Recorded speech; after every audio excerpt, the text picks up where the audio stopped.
আচ্ছা, আজকে তোমাদের জ্যামিতির সদৃশ্যতা করাবো। সদৃশ্যতা ইংরেজি হচ্ছে সিমিলারিটি। আচ্ছা, সদৃশ্য কি? সদৃশ্য হচ্ছে একই আকৃতি কিন্তু বিভিন্ন আকারের।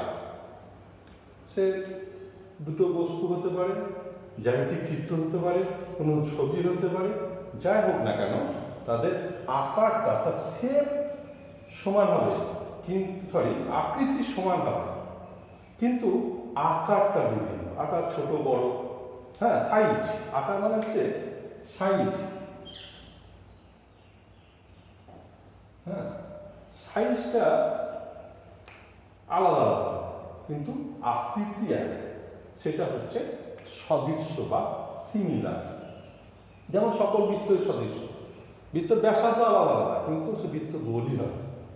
সমবাহু ত্রিভুজ, তাদের বাহুগুলোর দৈর্ঘ্য আলাদা, একটা ত্রিভুজের একটা সমবাহু ত্রিভুজ 6 সেমি, একটা 7 সেমি, একটা 8 সেমি, যাই হোক না কেন, কিন্তু সমবাহু ত্রিভুজগুলো পরস্পর সদৃশ্য, একই রকম দেখতে।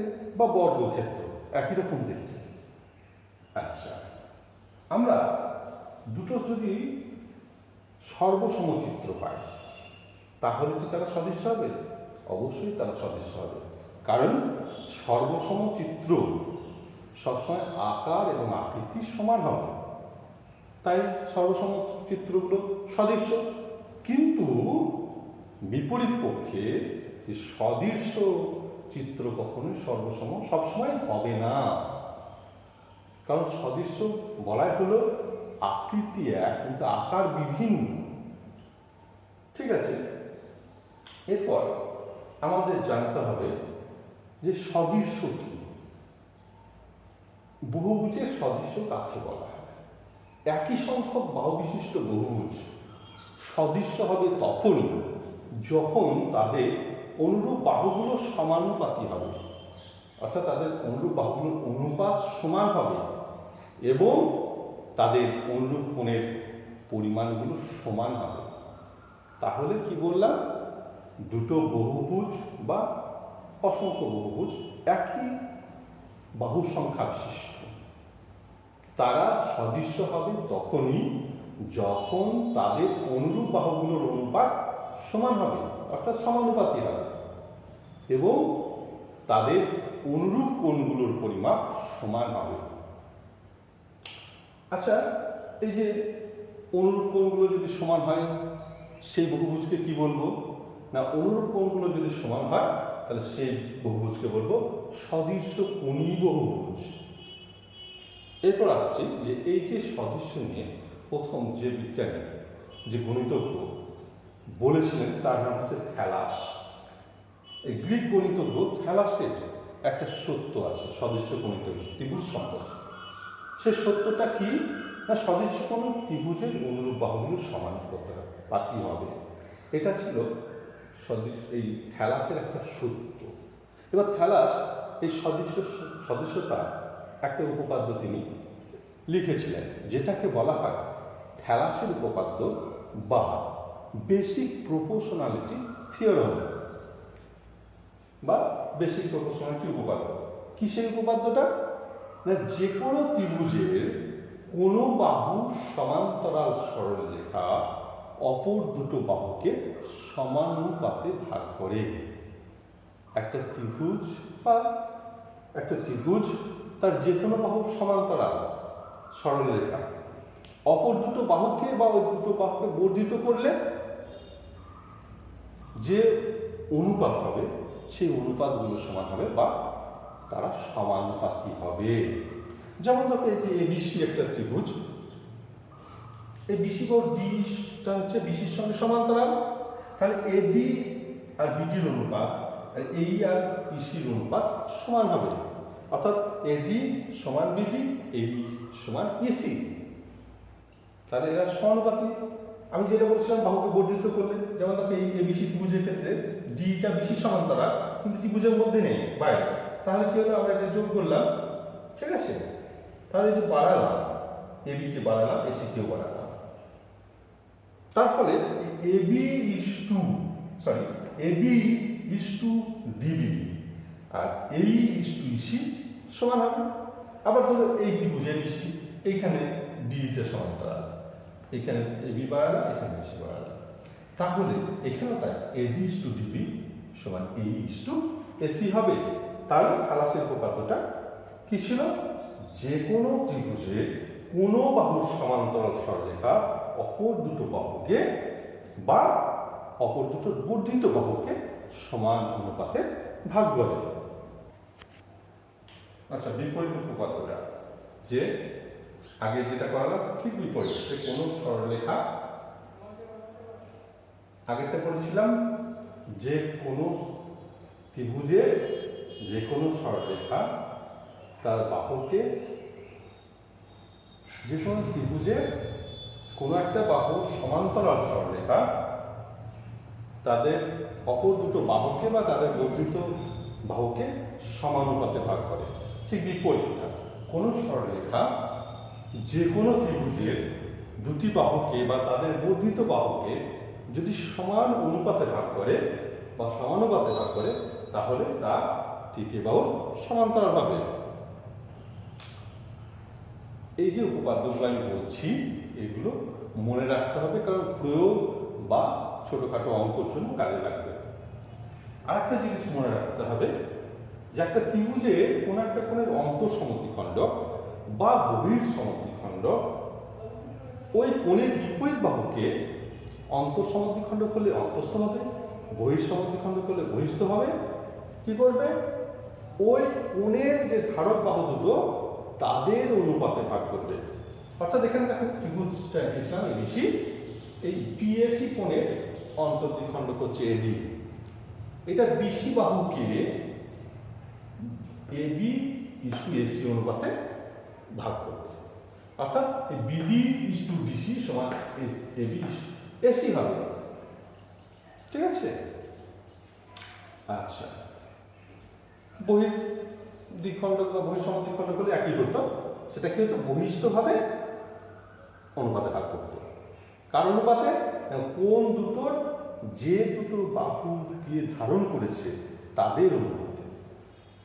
এরপরে পরবর্তী উপপাদ্য আসছে যে দুটো ত্রিভুজ যদি সদৃশ্যকোণী হয়। সদৃশ্যকোণী কাকে বলেছিলাম? যে ত্রিভুজের দুটো ত্রিভুজ সদৃশ্যকোণী বলা হবে তাদের যখন তাদের অনুরূপ কোণগুলি সমান হবে। তাহলে সদৃশ্যকোণী হওয়া মানে অনুরূপ কোণগুলো সমান, তাহলে ত্রিভুজের বাহুগুলোর অনুপাত সমান হবে, অর্থাৎ বাহুগুলো সমানুপাতি হবে। যেমন দেখো এবিসি ত্রিভুজ, ডিএফ ত্রিভুজের এরা পরস্পর সদৃশ্যকোণী, অর্থাৎ এ কোণ সমান ডি কোণ, বি কোণ সমান ই কোণ, এফ কোণ সমান সি কোণ। তাহলে কি হবে? এবি ইস টু ডি সমান বিসি ইস টু এফ সমান এসি ইস টু ডিএফ হবে। আচ্ছা, এর বিপরীত উপপাদ্যটা, অর্থাৎ যদি ত্রিভুজের বাহুগুলো পরস্পর সমানুপাতি হয় তাহলে কি হবে? ত্রিভুজ দুটো সদৃশ্যকোণী হবে। অর্থাৎ উল্টোটা, অর্থাৎ এবিসি ত্রিভুজ আর ডিএফ ত্রিভুজের এবি ইস টু ডি সমান বিসি ইস টু এফ সমান যদি DF is to AC is to DF হয় তাহলে এবিসি ত্রিভুজ এবং ডিএফ ত্রিভুজ সদৃশ্যকোণী হবে। অর্থাৎ এ কোণ সমান ডি কোণ হবে, বি কোণ সমান ই কোণ হবে এবং এফ কোণ সমান সি কোণ সমান এফ কোণ হবে।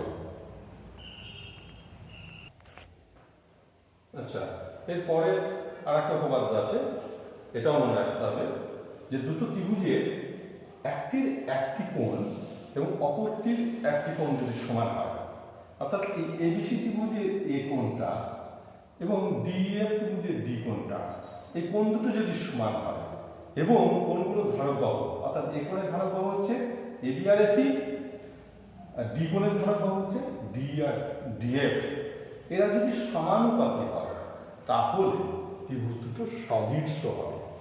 দুটো ত্রিভুজের একটির একটা কোণ অপরটির একটা কোণের সঙ্গে পরিমাপে সমান হবে এবং কোণ দুটো যে ধারক বাহু তারা সমানুপাতি যদি হয় তাহলে ত্রিভুজ দুটো সদৃশ্য হবে। যেমন এই যে এবিসি ত্রিভুজে কি বললাম? এ কোণের সঙ্গে বি কোণ সমান, এবি আর এসির অনুপাত আর ডি আর ডিএফ এর অনুপাত যদি সমান হয় তাহলে বলবো ত্রিভুজ এবিসি এবং ত্রিভুজ ডিএফ সদৃশ্য। আমরা এখানে সদৃশ্য বলতে এরকম চিহ্ন ব্যবহার করব, একটা সাপের মতো চিহ্ন, ঠিক আছে, এরকম চিহ্ন লিখব। আচ্ছা, আমি কয়েকটা আবার অঙ্ক করাই, সদৃশ্য অঙ্কই আছে, কারণ আমাদের এখানে কোনো প্রমাণ নেই, প্রয়োগগুলো কাজে লাগবে এবং প্রয়োগ আছে।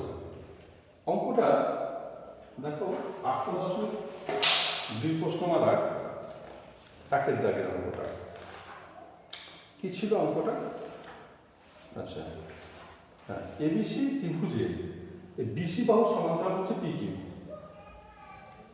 পিবি আর একিউ সমান, AP 9 centimetre, QC 4 centimetre, PB এর দৈর্ঘ্য বার করতে হবে।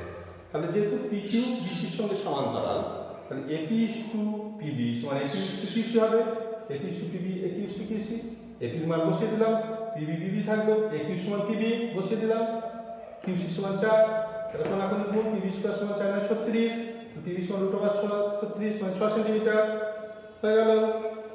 খুব সহজ। পরের অঙ্কটা একই, এখানে বলা আছে যে এবিসি ত্রিভুজের বিসি বাহু সমান্তরাল হচ্ছে পিকিউ, পিবির দৈর্ঘ্য এপি এর দৈর্ঘ্যের দ্বিগুণ, কিউসির দৈর্ঘ্য একিউ এর দৈর্ঘ্যের থেকে 3 সেমি বেশি, 3 একক বেশি এখানে, তাহলে এসি এর দৈর্ঘ্য বার করতে বলেছে। আমরা ওই ছবি থেকেই করছি। কি দেওয়া আছে? পিবি সমান 2 ইন্টু এপি, কিউসি সমান একিউ প্লাস 3 একক। তাহলে আমরা কি জানি? সদৃশ্য এই দুটো ত্রিভুজের, একটা ত্রিভুজের মানে যে কোনো বাহু সমান্তরাল সরলরেখা অন্য বাহু দুটোকে সমানুপাতে ভাগ করে, এপি ইস টু পিবি মানে AQ is to QC, AP পিবির জায়গায় বসিয়ে দিলাম 2 ইন্টু এপি, একিউ সিকিউ এর জায়গায় একিউ প্লাস 3 বসিয়ে দিলাম, এপি এপি কেটে গেল 1 এর 2, একিউ বাই একিউ প্লাস 3 গুণ করলাম, কোনাকুনি 2 ইন্টু একিউ সমান একিউ প্লাস 3, একিউ এদিকে নিলাম 2 একিউ মাইনাস একিউ সমান 3, অর্থাৎ একিউ সমান 3। এটা সেমি নয়, একক দেওয়া আছে, ইউনিট একক, এটা একক। কি চেয়েছিল? এসি, এসি মানে একিউ প্লাস কিউসি, একিউ আর কিউসি মানে একিউ প্লাস 3, ঠিক আছে। এবার একিউ 3 3 বসতে 3 যোগ করে 9 হয়ে গেল, ঠিক আছে। আচ্ছা, আরেকটা প্রয়োগ আমাদের মনে রাখতে হবে, এটা যে দুটো সদৃশ্য ত্রিভুজ যদি হয় তাদের পরিসীমার অনুপাত ত্রিভুজটার অনুরূপ বাহুগুলোর সঙ্গে সমানুপাতি হবে। অর্থাৎ দেখো, একটা এবিসি ত্রিভুজ, একটা পিকিউআর, এই দুটো ত্রিভুজ সদৃশ্য, তাহলে কি হবে? এই এবিসি ত্রিভুজ আর পিকিউআর ত্রিভুজের পরিসীমা অনুপাত এবি অনুরূপ বাহুগুলোর অনুপাত, এবির সঙ্গে পিকিউআর এর অনুপাত, বিসির সঙ্গে কিউআর এর অনুপাত, এসির সঙ্গে পিআর এর অনুপাতের সঙ্গে সমান হবে। এর একটা প্রয়োগ আমাদের 14 নম্বর প্রয়োগ বইয়ের 253 পাতাতে আছে, ওটা পূর্বে ওটা 17 সালের মাধ্যমিক পরীক্ষায় পড়েছিল, তাই এটা প্রয়োগ বলে দিলাম। আবার এটা ওখানে প্রমাণটা আছে, সেই প্রমাণটাও দেখে রাখবে, প্রয়োগ হিসাবে পরীক্ষায় পড়তে পারে। আচ্ছা, মাধ্যমিক পরীক্ষায় 19 সালে একটা অঙ্ক করেছিল যে এবিসিডি একটা ট্র্যাপিজিয়াম, তার বিসির সঙ্গে এডি সমান্তরাল, এডি 4 সেমি, এসি আর বিডি কর্ণচিত ও বিন্দুতে ছেদ করেছে। যদি এও বাই ওসি ডিও বাই ওডি সমান হাফ হয়, তাহলে বিসি এর দৈর্ঘ্য কত? মাধ্যমিক 19 সালে করেছিল। একটা ট্র্যাপিজিয়াম, ট্র্যাপিজিয়ামের একজোড়া বিপরীত বাহু সমান্তরাল হয়, সেই এডি বিসির সঙ্গে সমান্তরাল আমরা রাখলাম। এসি কর্ণ বিডি কর্ণ ও বিন্দুতে ছেদ করেছে, এও ইস টু ওসি, ওডি ইস টু ওবি, অনুপাতে 4:2, বিসি এর দৈর্ঘ্য বার করতে হবে। তাহলে দেখো, এই যে দুটো ত্রিভুজ, একটা হচ্ছে এই ত্রিভুজটা, এই ত্রিভুজটা, অর্থাৎ এ ও ডি ত্রিভুজ, একটা বি ও সি। এই ত্রিভুজের এই কোণটা, এই কোণটার সঙ্গে বিপরীত কোণ পরস্পর সমান। আমরা পরিশেষে আমি আগে রাখো একটা উপপাদ্য, যে একটা ত্রিভুজের একটা কোণ অপরটার একটা কোণের সঙ্গে সমান এবং তাদের ধারক বাহু দুটো সমানুপাতি হলে তারা সদৃশ্য হবে। সেটাই কাজে লাগাচ্ছি, যে এওডি ত্রিভুজের এওডি কোণ বিওসি ত্রিভুজের বিওসি কোণের সঙ্গে সমান, এও ইস টু ডিও সমান ওবি সমান ওসি। কি করে পেলাম? এই এও সঙ্গে ওসির অনুপাত, ডিও সঙ্গে ওবির অনুপাত সমান দেওয়া ছিল আমাদের, তাহলে এও সমান ডিও, এদিকে নিয়ে এলাম, ওসি সমান ওবি হয়ে গেল। তাহলে অনুপাত সমান হয়ে গেল, কোণ সমান হয়ে গেল, ত্রিভুজ দুটো সদৃশ্য, তাহলে কি হবে? সদৃশ্য ত্রিভুজে অনুরূপ বাহুগুলো সমানুপাত। তাহলে এডি আমাদের দরকার, বিসি বার করতে, তো এডি বাই বিসি সমান এও বাই ওসি সমান ডিও বাই ওবি সমান হাফ। তাহলে বিসি সমান কি হয়ে গেল? 2 ইন্টু এডি, 2 গুণিত 4 মানে 8 সেন্টিমিটার।